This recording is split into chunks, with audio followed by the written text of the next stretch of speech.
नमस्कार दोस्तों, SPS study point के इस यूट्यूब चैनल पर आप सभी का बहुत बहुत स्वागत है। आज की इस वीडियो के माध्यम से BSc first year first semester chemistry के मोस्ट इम्पॉर्टेंट टॉपिक्स की मैं चर्चा करने वाला हूं। ये ऐसे टॉपिक हैं जिनसे एग्जामिनर हर वर्ष पेपर में प्रश्न कंडक्ट करते हैं। अगर ये 20 टॉपिक्स आपके क्लियर हो गए तो आपका जो टोटल 75 मार्क्स का पूर्णांक है वो आपको मिल जाएगा।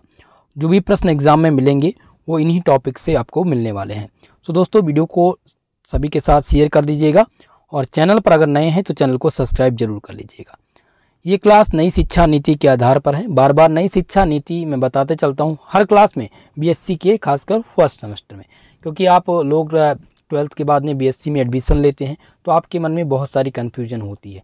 बहुत सारे नए बच्चे जुड़ते हैं, उनको नहीं पता होता, तो उनको मैं बताना चाहूँगा एनईपी जो है दोस्तों, ये है राष्ट्रीय शिक्षा नीति, जिसे कहते हैं नई शिक्षा नीति भी आप देखते हैं। राष्ट्रीय शिक्षा नीति नेशनल एजुकेशन पॉलिसी ये 2020 में लागू हुई थी, जिसके अकॉर्डिंग पाठ्यक्रम में बदलाव कर दिया गया था।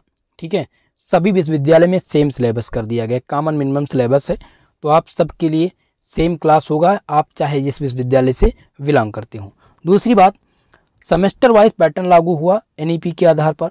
सेमेस्टर वाइज में क्या कर दिया गया कि आपके जो सब सिलेबस हैं, पहले केमिस्ट्री के 3 पेपर हुआ करते थे, ठीक है, इनऑर्गेनिक, ऑर्गेनिक, फिजिकल। अब ऐसा कुछ नहीं है, केवल और केवल सेमेस्टर फर्स्ट में केमिस्ट्री का 1 पेपर होगा, सेकंड सेमेस्टर में 1 पेपर, थर्ड सेमेस्टर में भी 1, फोर्थ में भी 1, फिफ्थ में आप जाएंगे जब तब 2 पेपर होंगे प्रत्येक सब्जेक्ट के। ठीक है, क्लियर है। तो फिफ्थ माफ कर दिया, फर्स्ट सेमेस्टर में जो आप लोग केमिस्ट्री पढ़ेंगे 2024 और 25 सत्र में, वो है फंडामेंटल्स ऑफ केमिस्ट्री। इसके मैं 20 इंपॉर्टेंट क्वेश्चन टॉपिक्स में आपको बताने वाला हूँ। चलिए शुरुआत करते हैं पहले टॉपिक के साथ। पहले टॉपिक्स जो आपके होंगे वो रिजोनेंस होंगे, यानी अनुनाद से प्रश्न बनेगा। अनुनाद क्या होता है, अनुनाद ऊर्जा क्या होता है, ये पहला टॉपिक है। टोटल 8 यूनिट हैं फंडामेंटल्स ऑफ केमिस्ट्री में। टोटल यूनिट्स की जो संख्या है वो कितनी है, वो 8 है। ठीक है, तो 8 यूनिट के ये 20 इंपॉर्टेंट टॉपिक्स हैं, जिसमें पहला टॉपिक है रिजोनेंस, अनुनाद और अनुनाद ऊर्जा, ये प्रश्न बनता है। दूसरा जो टॉपिक है वो है फैजान का रूल, फैजान का नियम। फैजान के नियम से प्रश्न बनते हैं कि फैजान का नियम क्या है, और इसमें एक क्वेश्चन बन जाता है फैजान के नियम से, पोलराइजेशन एंड पोलराइजेबिलिटी। क्लियर है, ये दूसरा टॉपिक हो गया। चलिए नेक्स्ट टॉपिक की चर्चा करते हैं। तीसरा टॉपिक है हाइड्रोजन बॉन्ड, हाइड्रोजन बंध जिसे कहते हैं। हाइड्रोजन बंध क्या है, हाइड्रोजन बॉन्ड से क्वेश्चन बनेगा। देखिए, ये टॉपिक आपका हाइड्रोजन बॉन्ड का पहले यूनिट का ही है। इससे क्वेश्चन बनता है what is hydrogen bonding, discuss it's type, यानी हाइड्रोजन बंध क्या होता है, हाइड्रोजन बंध के प्रकार और हाइड्रोजन बंध को प्रभावित करने वाले जो कारक हैं वो आप बताइए। ठीक है, ये आपका तीसरा प्रश्न हो गया। चौथा क्वेश्चन आपका है वांडर वाल्स फोर्स। वांडर वाल बल्स क्या होते हैं, तो वांडर वाल बल में इसके भी प्रकार पूछ लिए जाते हैं कि इंट्रामॉलिक्यूलर, इंटरमॉलिक्यूलर जो हाइड्रोजन बॉन्डिंग है वो बताइए। और वांडर वाल फोर्स में लंदन फोर्स हो जाता है, ठीक है, और इंड्यूसेस इन डाइपोल डाइपोल मूवमेंट ये भी पूछ लिया जाता है। तो वांडर वाल जब पढ़ेंगे तो ये 3 प्रकार के बल हैं, ये आपको तैयार कर लेने हैं। ये आपका चौथा टॉपिक हो गया। 5वां टॉपिक जो प्रश्न बनेगा 5वें टॉपिक से, वो बनेगा बीबीटी, जिसे कहते हैं संयोजकता बंध सिद्धांत। हिंदी में संयोजकता बंध सिद्धांत यानी valence bond theory. Valence bond theory ये ऐसी थ्योरी है जिसको हिंदी में संयोजकता बंध सिद्धांत कहते हैं, और ये गारंटी वाला टॉपिक है, इससे प्रश्न आता है। अगला देखिए क्वेश्चन नंबर 6 या टॉपिक नंबर 6, वेस्पर थ्योरी, जिसे वेस्पर थ्योरी को कहते हैं balance cell electron pair repulsion theory. ठीक है, ये थ्योरी आपको पूछी जाती है लॉन्ग वाले सेक्शन में, 15 नंबर के लिए प्रश्न पूछा जाता है। ठीक है, तो ये 6वां आपका है टॉपिक नंबर। अगला टॉपिक देखिएगा, नेक्स्ट टॉपिक है 7वां टॉपिक है, जिसमें पूछा जाएगा आपसे आप बाउ प्रिंसिपल के बारे में। आप बाउ प्रिंसिपल क्या होते हैं, जिसमें n+l रूल आ जाता है। व्हाट इज, क्वेश्चन को समझिएगा, क्वेश्चन पूछता है व्हाट इज आप बाउ principal, discuss the n+l rule. ठीक है, तो ये नियम पूछ लिया जाता है। क्लियर है आपका। अगला जो आपका है एमओटी, जिसे अणुकक्षक सिद्धांत कहते हैं। एमओटी का मतलब होता है मॉलिक्यूलर ऑर्बिटल थ्योरी, हिंदी में इसे कहते हैं अणुकक्षक सिद्धांत। इसके आधार पर आपको कुछ मॉलिक्यूल दिए होते हैं, उनका स्ट्रक्चर कंडक्ट करना होता है। ठीक है, तो ये 8वां है मॉलिक्यूलर ऑर्बिटल थ्योरी का टॉपिक जरूर आएगा। अब बढ़ते हैं नए टॉपिक की तरफ।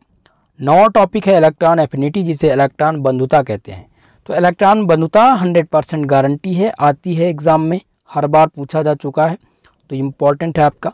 और 10वां टॉपिक है इलेक्ट्रोनेगेटिविटी, जिसे कहते हैं विद्युत ऋणात्मकता। ठीक है, इलेक्ट्रोनेगेटिविटी का टर्म एग्जाम में जरूर पूछा जाता है। तो 10 टॉपिक हमने क्लियर कर लिया। ठीक है, अब हम बढ़ते हैं अगले 10 टॉपिक की तरफ, यानी कि जो आपके अगले नेक्स्ट 10 टॉपिक हैं वो कौन कौन से होंगे। अगला है आपका हाइब्रिडाइजेशन, जिसे संकरण कहते हैं। ठीक है, हाइब्रिडाइजेशन क्या होता है, संकरण क्या है, संकरण के प्रकार। क्वेश्चन बनेगा what is hybridization and discuss it's type. sp sp2 और sp3 sp3d2 संकरण क्या होते हैं। ठीक है, तो ये आपका हो गया 11 नंबर टॉपिक। 12वां टॉपिक है इंक्लूजन कंपाउंड। इंक्लूजन कंपाउंड से भी ये टॉपिक से भी प्रश्न बनते हैं एग्जाम में, ये 12वां हो गया।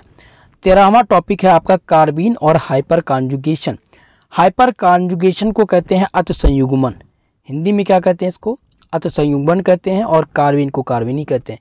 तो क्वेश्चन बनता है कि what do you mean by hyper conjugation, यानी अति संयुग्मन से आप क्या समझते हैं, ये आप बताइए। क्लियर है 13 टॉपिक। आपका टॉपिक नंबर 14, 14वां टॉपिक है कॉन्सेप्ट ऑफ आइसोमेरिज्म, जिसे समवायता कहते हैं। कॉन्सेप्ट ऑफ आइसोमेरिज्म क्या है, टाइप्स ऑफ आइसोमेरिज्म, यानी कि आइसोमेरिज्म के प्रकार कितने हैं। इसमें आपसे पूछ लिया जाता है कि ज्योमेट्रिकल आइसोमेरिज्म क्या होते हैं। ठीक है, तो ये 14वां टॉपिक आपका हो गया। नेक्स्ट आप देखेंगे 15वां टॉपिक। आपका 15वां टॉपिक है एंटीनोमर्स एंड डायस्टोमर्स। भैया ये सभी टॉपिक आपको पढ़ना है, तैयार करना है। अगर इतने टॉपिक जो मैं बता रहा हूँ तैयार है तो आपका पूरा पाठ्यक्रम समाप्त हो जाएगा इसी वीडियो में। ठीक है, चलिए हमने 15 टॉपिक को क्लियर किया। 16 नंबर टॉपिक है आपका मीसो कंपाउंड, जिसे कहते हैं मीसो यौगिक। क्या कहते हैं इसको, मीसो यौगिक कहते हैं। तो मीसो यौगिक क्या होता है ये आपको बताना पड़ेगा, क्वेश्चन लिखना पड़ेगा। और मीसो कंपाउंड आपसे सेक्शन बी में आएगा। सेक्शन ए में ज़्यादा आने की संभावना है, यानी ए में आएगा तो 3 नंबर, बी में आएगा तो 10 नंबर। क्लियर है। 17 नंबर टॉपिक देखिए, ये मोस्ट इंपॉर्टेंट है, इसको मैं ट्रिपल स्टार से यहाँ पर इंडिकेट कर दूंगा। इसमें है कि conformation of n butane and cyclohexane. Conformation को कहते हैं समरूपण। ठीक है, तो समरूपण आपको बताना है एनब्यूटेन का और साइक्लोहेक्सेन का। ये 17वां टॉपिक है। अगला देखिए इसमें आ जाता है नेक्स्ट टॉपिक जो आपका है वो है इसमें 18 number topic DLEZ system of nomenclature. कभी कोई पूछता है कि what is DL system of nomenclature, कभी कोई पूछ लेता है what is EZ system of nomenclature, और RS सिस्टम ऑफ नॉमेनक्लेचर क्या है ये भी पूछ लिया जाता है। तो मोस्ट इम्पॉर्टेंट है, और तीनों में से एक का आना इस बार कंफर्म है। ज़्यादातर EZ और DL इन दोनों की संभावना सबसे अधिक है कि ये दोनों प्रश्न जो हैं वो ज़्यादातर पूछे जाएंगे। ये आप ध्यान रखिएगा, मोस्ट इम्पॉर्टेंट है मेरे दोस्तों, बहुत ही इम्पॉर्टेंट है। BBIMP प्रश्न ये है। ठीक है, तो इसको आप तैयार कर लीजिएगा। ये प्रश्न आता है सेक्शन बी में, बी वाले सेक्शन में आता है, 10 नंबर के लिए पूछा जाता है। क्लियर है। चलिए अगला देखते हैं।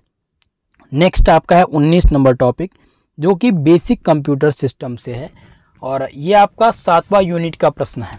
ठीक है, 7वां यूनिट है बेसिक कंप्यूटर सिस्टम, जिसमें पहला टॉपिक बनता है हार्डवेयर एंड सॉफ्टवेयर से। हार्डवेयर क्या होता है और सॉफ्टवेयर क्या होता है। दूसरा है नंबर सिस्टम।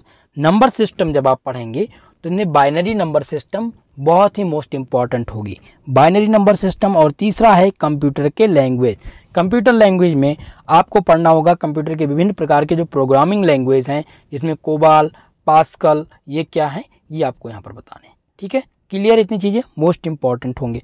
ये 19वां टॉपिक है। 20 नंबर टॉपिक आपके मैथमेटिकल कॉन्सेप्ट फॉर केमिस्ट्री से हैं। तो 20 नंबर में आप पढ़ेंगे लॉग, मैक्सिमा एंड मिनिमा से। लॉग क्या है, मैक्सिमा और मिनिमा क्या है। और अगला आप टॉपिक पढ़ेंगे प्रोबेबिलिटी यानी प्रायिकता। ये इतने टॉपिक थे। टोटल 20 टॉपिक हमने सेलेक्ट किया है पूरे पाठ्यक्रम से आपके। अगर ये 20 टॉपिक आपके तैयार हैं तो पूरा पाठ्यक्रम आपका कंप्लीट, और पूरा पाठ्यक्रम कंप्लीट तो 75 मार्क्स आपका पक्का, गारंटी के साथ 75 नंबर आपको मिलेगा एग्जाम में और अच्छी जानकारी भी आपको हो जाएगी, क्योंकि जितने भी सेलेक्टेड इंपॉर्टेंट टॉपिक्स थे जो एग्जामिनर ज़्यादातर इनसे प्रश्न बनाते हैं वो मैंने यहाँ पर आपको बता दिए हैं। ठीक है, तो पूरा पाठ्यक्रम आपका यहाँ पर क्लियर हो जाता है टॉपिक। इसके पहले वाले लेक्चर में मैंने इंपॉर्टेंट क्वेश्चन बता दिया था कि कौन कौन से इंपॉर्टेंट क्वेश्चन हैं। ठीक है, और इसके पहले अब मैं आपको आज मैंने इंपॉर्टेंट टॉपिक बता दिए। कल की वीडियो में, कल की क्लास में मैं आपके लिए मॉडल पेपर लेकर के आऊँगा केमिस्ट्री का। ठीक है, जो आपको और अच्छे से समझ में आएगा, पूरा पेपर का आपका फॉर्मेट होगा और 100% ये मानकर चलिएगा कि 99% जो क्वेश्चंस आएंगे वो उसी वीडियो से आएंगे, उसी मॉडल पेपर से आएंगे। ठीक है, ये आप टॉपिक समझ चुके हैं। अब टॉपिक जब आप समझ जाएंगे तो कल वाला मॉडल पेपर समझने में और आपको मज़ा आएगा। ठीक है, क्लियर इतनी चीज़ें। चलिए दोस्तों, हमारा जो मोबाइल एप्लीकेशन है SPS स्टडी पॉइंट का प्ले स्टोर पर आ चुका है। ऐप आप डाउनलोड कर लीजिएगा SPS स्टडी पॉइंट सर्च करके। और दोस्तों इसके लिए आपको फ्री PDF नोट्स दिया जा रहा है। आप जाएंगे वहाँ पर तो फ्री वाले सेक्शन में फ्री PDF नोट्स हैं और 199 में पूरा आपका BSc के कोर्स दिए जा रहे हैं। 199 में आपके प्रत्येक सब्जेक्ट के नोट्स, प्रत्येक सब्जेक्ट का model paper, solve paper already वहाँ पर अपलोड कर दिया गया, तो आप वहाँ पर ले सकते हैं। और किसी भी इंक्वायरी के लिए आप हमें व्हाट्सएप सपोर्ट ले सकते हैं 9984947535 पर। ओके, तो आज के लिए बस दोस्तों इतना ही। मिलते हैं नेक्स्ट वीडियो में, तब तक के लिए जय हिंद, जय भारत।